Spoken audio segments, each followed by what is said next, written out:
Hello and welcome to Wacky Wednesday. I've already filmed 2 videos today, one about the weather and one about Volkswagen ID buzzes. This, in theory, if I do my editing correctly, will be the 3rd. November 21st, global news, story by Sean O'Shea. Talk about electric car shock. An Ontario man was recently told a new battery for his EV could cost more than $50,000. There's nothing new in this story, we know this, but there's a few bits to add. Simrat Such, great name, of Stony Creek, great name, was a true believer in electric vehicles. The first one I had was very reliable, said Such, so he didn't hesitate to trade up. He bought a 2017 Ioniq Hyundai, and Such was its second owner. The vehicle had already done 69,000 kilometers.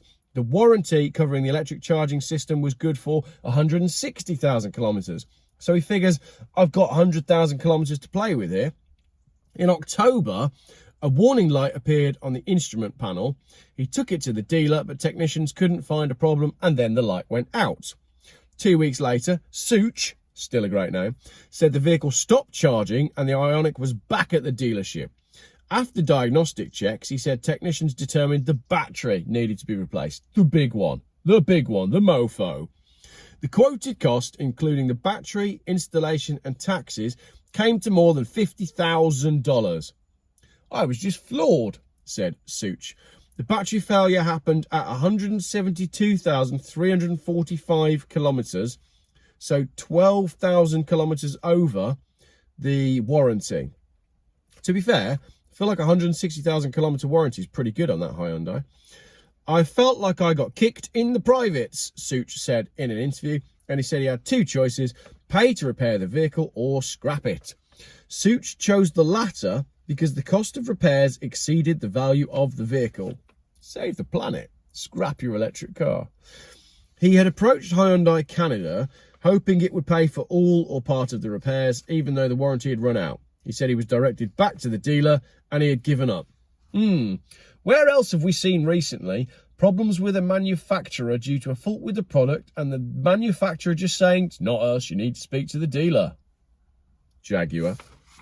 Global News contacted Hyundai and gave the Korea-based automaker several days to investigate the case.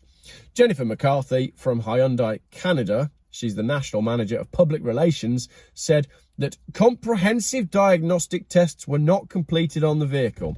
The vehicle was scrapped by the customer before these diagnostic procedures could be completed, precluding a definitive assessment of the required service.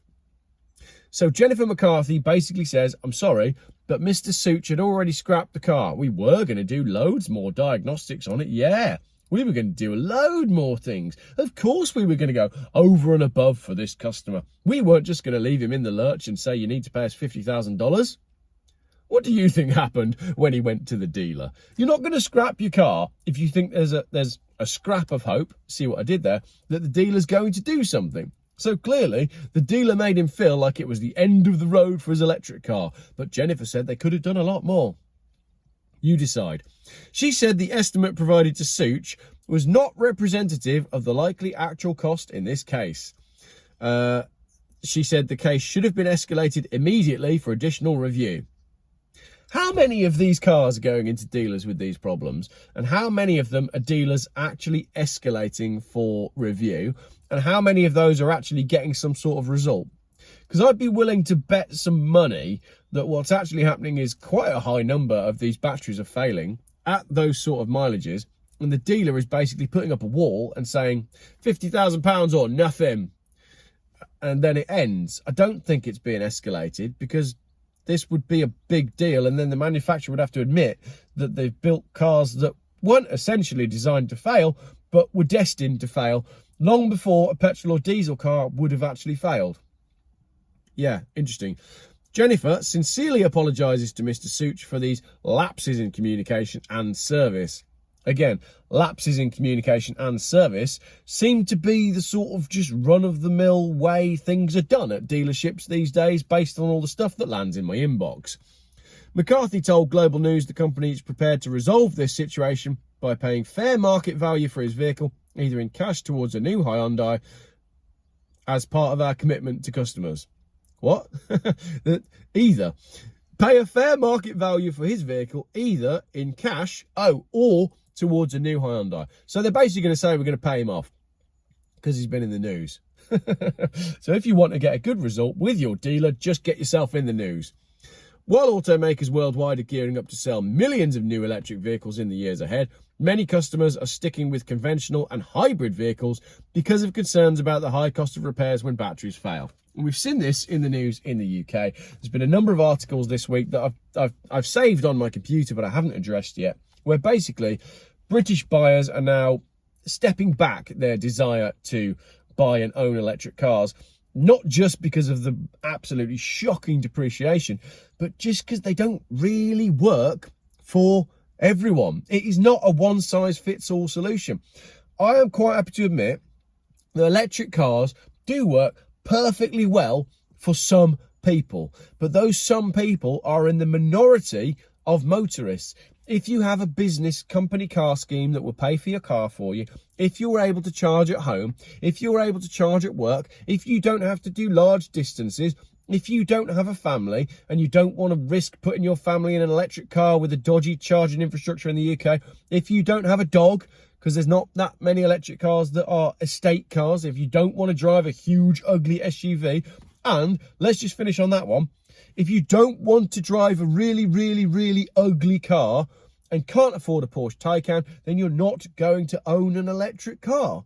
They're all fugly, all of them, apart from the Taycan and the Volkswagen ID Buzz, which you'll know if you watched my earlier video today, I really, really like. The other thing that we should mention with the Porsche Taycan stuff is those cars are in the same boat. Lee, in his video the other day where he tried the Porsche Cayman, I want to say Cayman now that I say Taycan. Taycan Cayman. And I love the name Cayman for a car. It's just brilliant. Anyway, when Lee went to see if he could trade in his Taycan for a Cayman petrol, they offered him £51,000.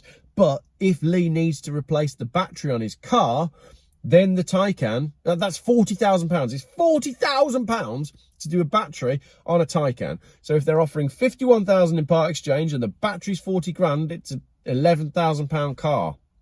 So why would you now go and spend £70,000-80,000 on what you know is actually a 40 grand battery and some bits of car?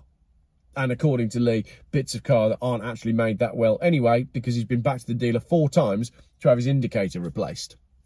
So up to you, really. I will personally stick with my £3,000 diesel BMW until they pry my cold, dead hands from the steering wheel. I'm just slightly concerned that we're not even going to make it that far based on the next video that's coming up about intrusive 4D technology speed cameras. So basically, it ain't really going that well on anything. Mr. Such, I'm glad you got some sort of resolve on that and your car didn't just go to scrap. Not that you can scrap them anyway, but that's a video for a whole nother day. Thank you very much for watching.